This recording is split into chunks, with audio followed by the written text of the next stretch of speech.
Çfarë lloj ushtrie ndalon një gjyshe 87 vjeçare në rrugë? Çfarë lloj lufte është ajo që ka frikën nga një grua me baston në dorë?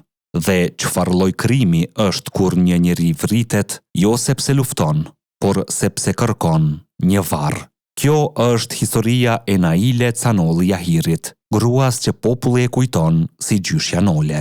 Ishte maji i vitit 1999. Kosova po kalonte ditët më të rënda të luftës, fshatra të djegura, njerëz të dëbuar dhe familje të coptuara nga dhuna. Në atë kohë gjyshja Nole ishte 87 vjeçe, trupi i saj ishte i lodhur nga vitet, por zemra jo. Një lajm i rënd kishte rënë mbi familjen.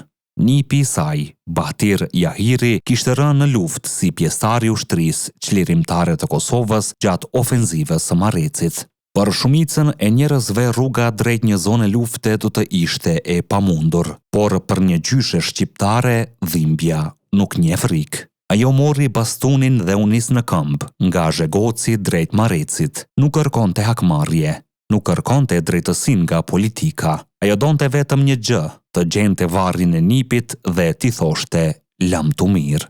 Rruga ishte e gjatë dhe e rrezikshme.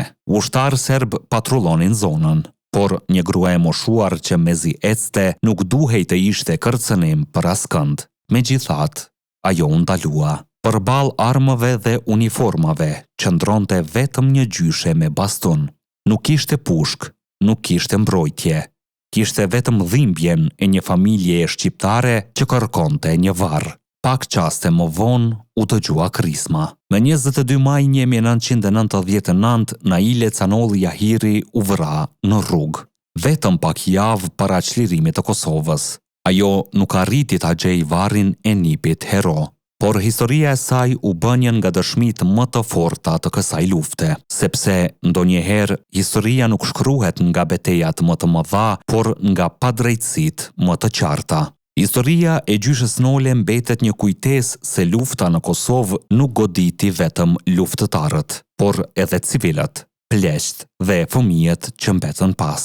Dhe pikërisht për këtë arsye, rrëfime të tilla nuk duhet të harrohen kurrë.